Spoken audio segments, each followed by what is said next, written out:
Hello बच्चों, class 12 physics में आज हम लोग चैप्टर 2 का एक नया टॉपिक पढ़ेंगे। उस टॉपिक का नाम है विद्युत धारिता। और विद्युत धारिता के बेस पर एक नया क्वेश्चन पढ़ेंगे, गोलीय चालक की धारिता ज्ञात कीजिए करके। ठीक है, तो इसमें आप लोग देखिए कि विद्युत धारिता हम लोग का होता क्या है। किसी चालक को दिया गया आवेश उसके विभव में वृद्धि के अनुक्रमानुपाती होता है। मान लो हम लोग का एक चालक है, उसमें हम लोग आवेश देते हैं, तो उसमें हम लोग का जो आवेश होता है उसमें उपस्थित विभव के अनुक्रमानुपाती होता है। ठीक है, फिर Q का Q रखी, Q हम लोग का आवेश है और V क्या है, हम लोग का V हम लोग का विभव है।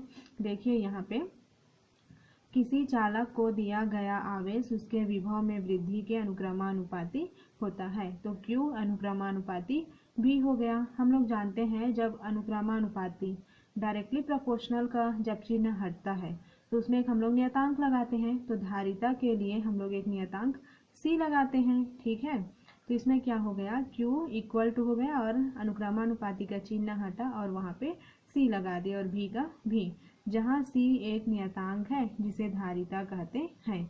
हम लोग का जो C है वो हम लोग का एक नियतांक लिए हैं, जैसे हम लोग K अधिकतर K मानते हैं नियतांक को, तो धारिता के लिए हम लोगों ने C नियतांक माना और उस C को हम लोग क्या कहते हैं, धारिता कहते हैं।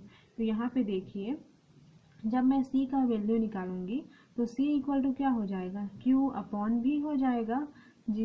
C इक्वल टू हो जाएगा Q अपॉन V। और आप लोग तो जानते ही हो कि C मतलब क्या है, विद्युत धारिता है, इक्वल और Q क्या है, मेरा आवेश की मात्रा है, और V क्या है, विभव में वृद्धि। ये वाला फॉर्मूला आप लोग अच्छे से याद रखिएगा, क्योंकि अभी जब भी हम लोग सॉल्व निकालेंगे, इसके बाद हम लोग संधारित्र वगैरह पढ़ेंगे, तो उन सब में ये धारिता C equal to Q upon V है ना, ये फॉर्मूला बहुत ज़्यादा यूज होगा। इसको हम लोग वहाँ पे लिखेंगे धारिता की परिभाषा से करके, C equal to Q upon V। तो ये तो आप लोगों को आई होप समझ आ गया होगा। फिर अब देखिए एक नया पॉइंट, हम लोग का नया पॉइंट है गोलीय चालक की धारिता। ठीक है, अब हम लोग का एक गोलीय चालक रहेगा, उसकी हम लोग धारिता कैसे ज्ञात करेंगे उसको हम लोग देखते हैं। तो गोलीय चालक की धारिता के लिए हम लोग के पास एक स्ट्रक्चर है, उसको पहले देखिए। ये रहा गोलीय चालक की धारिता का स्ट्रक्चर, इस प्रकार से बनेगा। ठीक है, ये हम लोग का गोला रहेगा। फिर उसमें देखिए एक हम लोग का इसमें केंद्र क्या है, O है, और त्रिज्या क्या है, कैपिटल R है।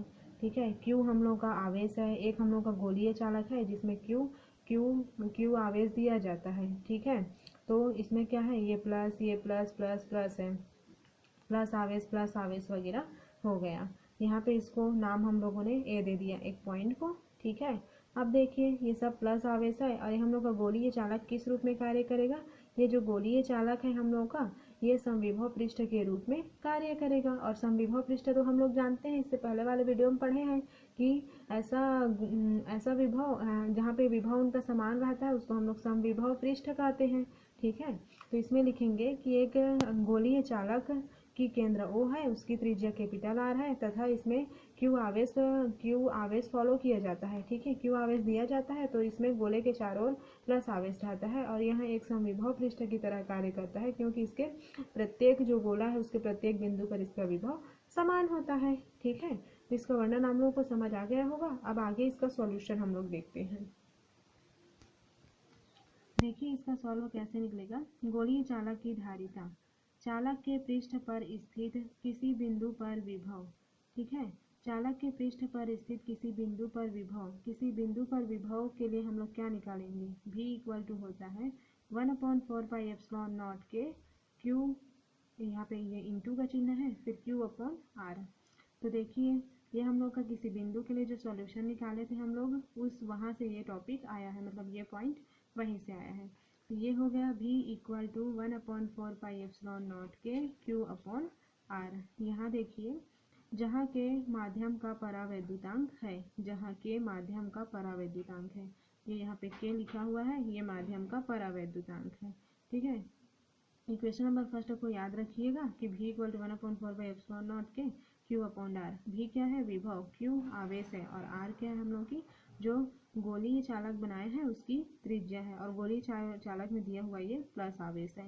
अब इसके बाद इसका आगे का सॉल्व हम लोग देखते हैं। यहाँ पे देखिए गोलीय चालक की धारिता, अभी मैं धारिता का जो डेफिनेशन बताई वहीं से आया है। C इक्वल टू होता है Q अपॉन V। तो यहाँ पे C क्या था हम लोग की विद्युत धारिता थी, Q था हम लोग का आवेश की मात्रा, V था हम लोग का आवेश का विभव। तो ठीक है, यहाँ पे देखिए C का C रखी और Q का मैं Q रखी, लेकिन V का वैल्यू समीकरण 1 में मैं क्या निकाल के रखी हूँ, V इक्वल टू 1/4πε0 के, और यहाँ पे क्या है Q अपॉन R। यहाँ पे उसको मैं रखी हूँ C इक्वल टू Q का Q, V का वैल्यू है 1/4πε0 के Q अपॉन R। ये हो गया मेरा। V के जगह में बस इस वैल्यू को मैं पुट की हूँ अच्छे से। यहाँ पे देखिए Q का Q है, फिर जो बटा है ये वाला बटा, यहाँ पे ये वाला है, और V की जगह में बस इतना वैल्यू को मैं यहाँ पे पुट की हूँ। अब देखिए C का C है, फिर इक्वल टू यहाँ पे ये 4πε0 के इंटू R है, इसको मैं ऊपर में ट्रांसफ़र कर दी, क्योंकि जब बड़े बटा यहाँ पे Q है तो ये नीचे का ऊपर जाता है।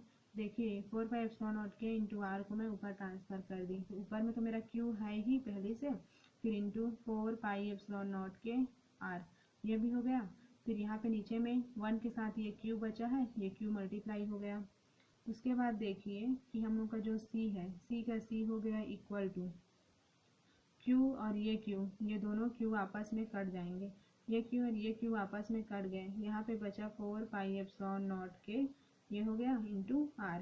ठीक है, तो ये हम लोग की जो गोलीय विलगित गोलीय चालक था उसकी धारिता हो गई। तो मैं बताई थी कि क्या है हम लोग का माध्यम का परावैद्युतांक है। तो इसके लिए हम लोग क्या करेंगे, यहाँ पे देखिए C का C 4πε0 के इंटू R, यहाँ पे भी है 4πε0 के इंटू R।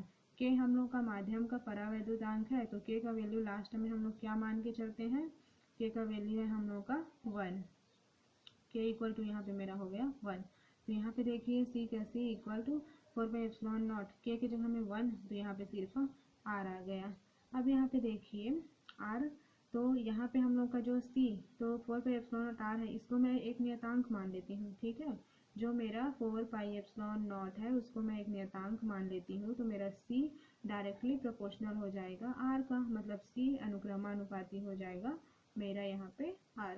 ये 4πε0 को मैं यहाँ पे नियतांक करके मान ली हूँ। ठीक है, तो C अनुक्रमानुपाती हो गया मेरा R का, और C मेरा क्या है, C मेरी विद्युत धारिता है, और R मेरी क्या है, जो विलगित गोलीय चालक है उसकी त्रिज्या है।